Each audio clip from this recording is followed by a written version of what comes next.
सरल सीधे व्यक्ति को संसार में कष्ट सहने पड़ते हैं, पर चालाक व्यक्ति संसार में सुख पाता है, सफल हो जाता है। सफल नहीं होता, ये गलत शब्द है। सफल नहीं होगा। अभी कोई चालाकी से सफल हो सकता है। रावण जैसा कोई चालाक पुरुष था, सब विद्याओं का ज्ञाता, परम चालाक था। कालनेमित से बढ़कर कोई चालाक था?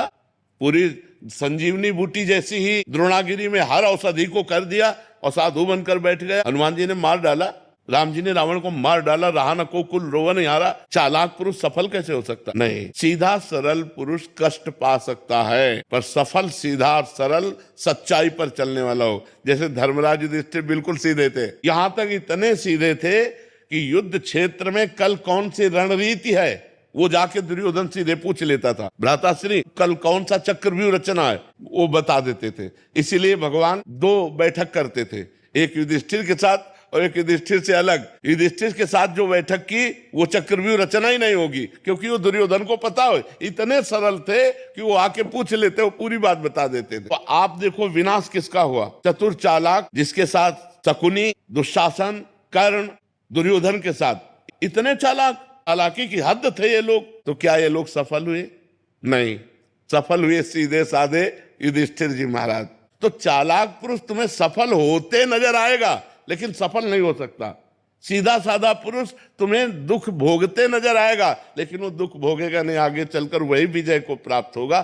थोड़ी यात्रा ऐसी है जिसमें संशय हो सकता है देखकर कि बेईमान, दुष्ट, चालाक, कपटी पुरुष उन्नति को प्राप्त हो रहा है और धर्मात्मा, ईमानदार दुख को प्राप्त हो रहा है। लेकिन परिणाम में सही चल रहा है, उसका सही परिणाम होगा, और जो गलत चल रहा है उसका गलत परिणाम होगा पक्का। उसका पुण्य उसको साथ दे सकता है, लेकिन जो जीवन का परिणाम है वो ये पद नहीं है। मरोगे तो तुम्हारे साथ पद नहीं जाएगा, तुम्हारे साथ रुपया नहीं जाएगा, अच्छाई जाएगी, तुम्हारे सत्कर्म जाएंगे। और ये पक्की बात समझ लो, जब आपके आचरणों का, और भगवान ऐसी बुद्धि भ्रष्ट कर देते हैं कि खुला आचरण उसकी गंदगी सामने आ जाती है। आदमी की इज्जत चली गई तो किस योग रह गया? तो ये पक्का समझ लो, अच्छा पुरुष और धर्मात्मा पुरुष दुखी हो सकता है लेकिन हार नहीं सकता। विजय को वही प्राप्त होगा, ये निश्चित बात है। सामने से तो बहुत सुंदर दिखाई दे रहे और पीछे जो पाप कर रहे तो मालिक देख रहा है, उसका हिसाब मालिक करेगा। मालिक की दुकान में है सबका जीवन खाता। पाई भर का भी चूक नहीं होती हमारे मालिक से, एक एक बात का हिसाब होता है।